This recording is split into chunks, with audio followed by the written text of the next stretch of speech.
Can I ask? I mean, there's, I guess, a somewhat mechanical question, but as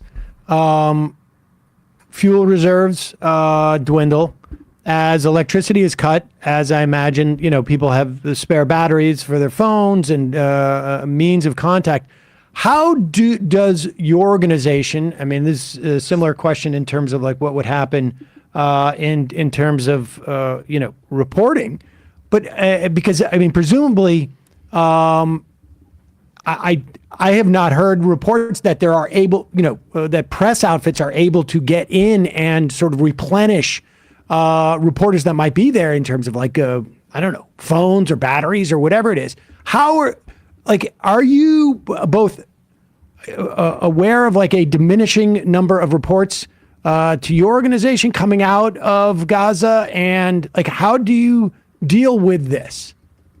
I mean, it's you flagged a huge issue. I mean, there's no foreign journalists they're getting in. There have been, according to the Palestinian Journalist Union, I think 11 Palestinian journalists that have been killed so far in the process of this 9 days. So, even Palestinian human rights groups on the ground, who we often rely on and partner with in their documentation, they've issued urgent alerts the last several days that for the first time in their history, they're not able to do their normal documentation because their field workers are running for survival. They're trying to, feed families and survive relentless bloodshed. So not only are foreign journalists not in, not only do local human rights groups not have access. By the way, human rights groups, since Human Rights Watch, since 2008, the Israeli government has let us in one time. I mean, foreign staff. We have local staff, on the ground. So it's incredibly difficult for us to, get information. So, and as we speak, for example, the generators that people are relying on for backup power, those are running out of fuel.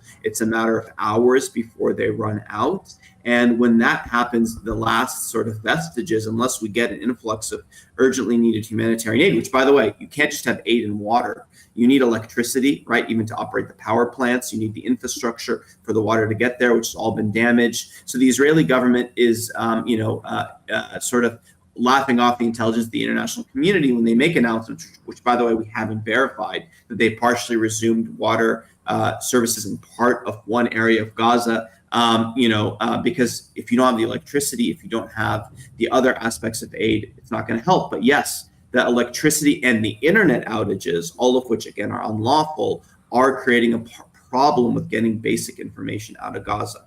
Is that part of the point? Like, I mean, it appears that the bombing has been indiscriminate based on what we know, and continues, but the ground invasion has been delayed, right? Or because it still has not happened yet. It's likely to do. There were massive rainfalls in Israel and I believe in Gaza over the weekend, which potentially delayed it. But is there any other reason that this has not gone forward yet? I mean, is it of your opinion that they're waiting until those outages are a little bit more, I guess, solidified? Are they trying to do this under the cover of night? What's your sense of how things are right now based on the limited information you have?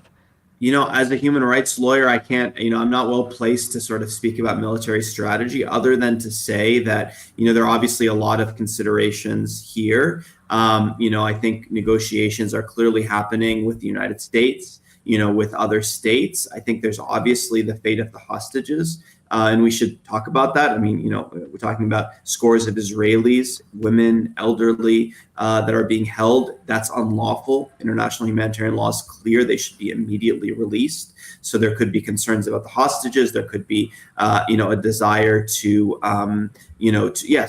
for there to be a certain reality on the ground that's not met. I can't speak to that other than to underscore that the bombing has not stopped. So, and in fact, in many ways, it's continued at a more accelerated rate.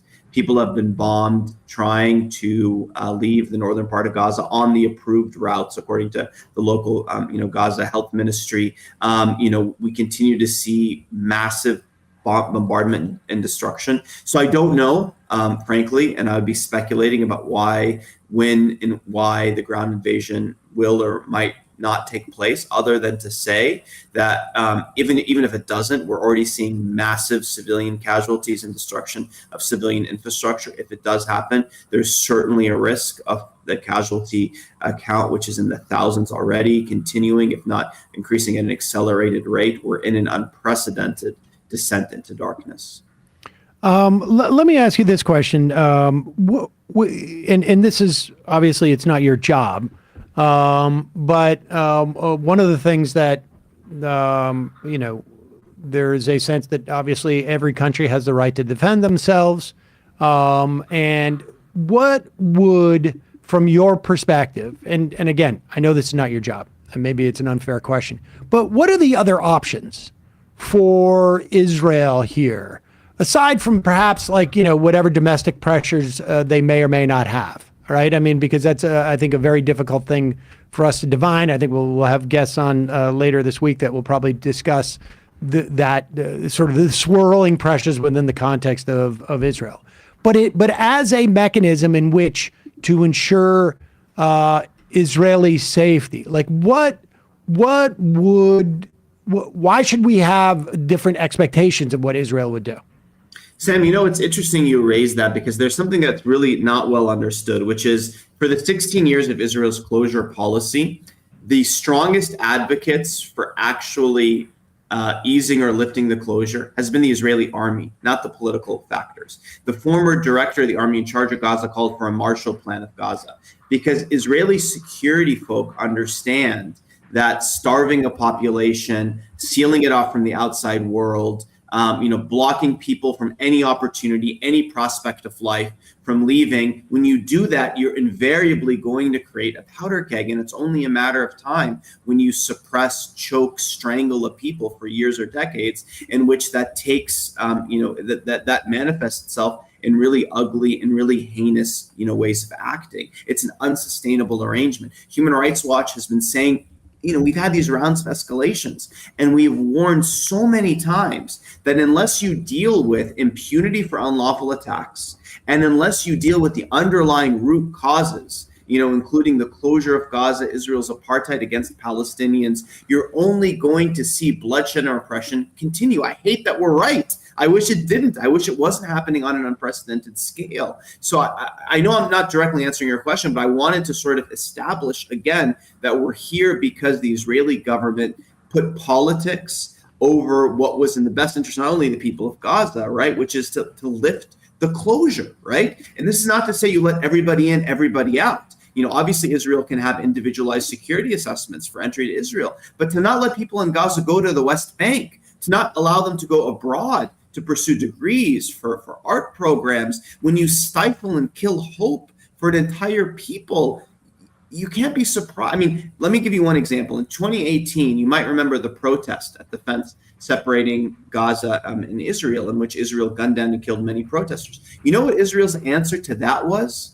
They pushed Egypt to open up Rafah, that crossing with Egypt, right? Like for 5 years, post the military coup in Egypt, that border was sealed. But when when Israel realized they needed an outlet for people to breathe, they opened Rafah, and that did help to some degree with some of the challenges faced by people there. So ultimately, yes, these attacks happen. They're heinous. The answer is accountability, right? You would have had great support, and Human Rights Watch would have been among the many others saying the perpetrators, those who ordered it, need to be prosecuted. They need to be held criminally accountable for their actions, right? But to take such an approach of holding all 2.2 million people in Gaza responsible for the actions of those responsible, for seeking revenge in the ways that the Israeli government have signposted, that's unlawful and not the way to go. The way to respond to heinous acts of international law is not by committing your own heinous violations of international law. It's by respect for international humanitarian law.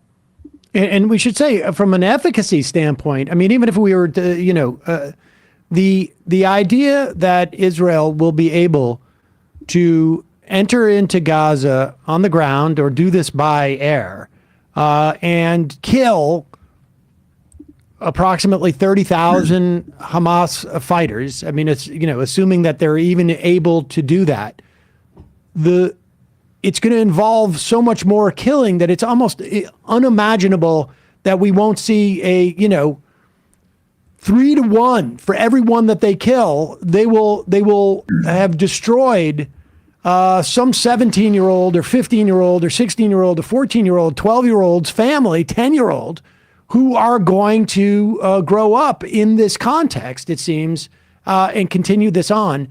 It really just becomes a question of whether there is a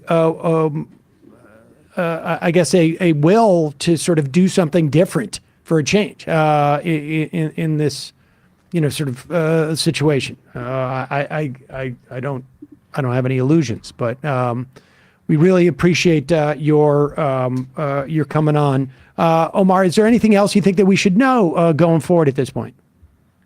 Look, I think this has been a great discussion because I think we've talked about so many different angles of this conversation. I think I just want to end by, underscoring the urgency here of the situation. It's, we're talking about minutes, hours until, water right now, we're down to people are using water unfit for human consumption, which creates the real risk of waterborne illness. If fuel runs out of the hospitals, you have hundreds, if not thousands, that will lose their lives unnecessarily. But we can't also just focus on that urgent situation. We need to, start in many ways where you guys started the conversation with the underlying context, the closure, the apartheid. We need to understand that picture. It's not to justify Hamas's heinous attack. There's no justification for that. But the only way out is adherence to international law, respect for human rights, and accountability. And it might seem like this is what you expect the human rights guy to say, but I can tell you, having worked on this file for 7 years, I've documented mass killings of protesters in Egypt.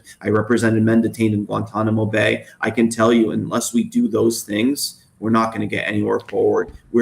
Today, as we speak, we could be we could be a short way away from large-scale atrocities at a scale we haven't seen. We have a chance to stop them. Raise your voice to do that. And along those lines, apparently members of Congress, including Cori Bush and Tlaib and Carson and Lee, Ramirez have called for a ceasefire. At this moment, in terms of folks listening to the program, is that, one of the best things that we can do at this point is contact our Congress people, have them push for the U.S. government to call for a ceasefire? Look, I think we absolutely need an end to unlawful attacks. We need humanitarian aid to get in as soon as possible. We need electricity, water to get in. I think all these asks are important. And it's important that you're hearing from voices in Congress that are putting forward the sorts of common sense resolutions that we would do in any other context but haven't done here. It needs to happen yesterday. Appreciate your time. Omar Shakir, Israel and Palestine Director at Human Rights Watch. Thanks so much for joining us. Thank you.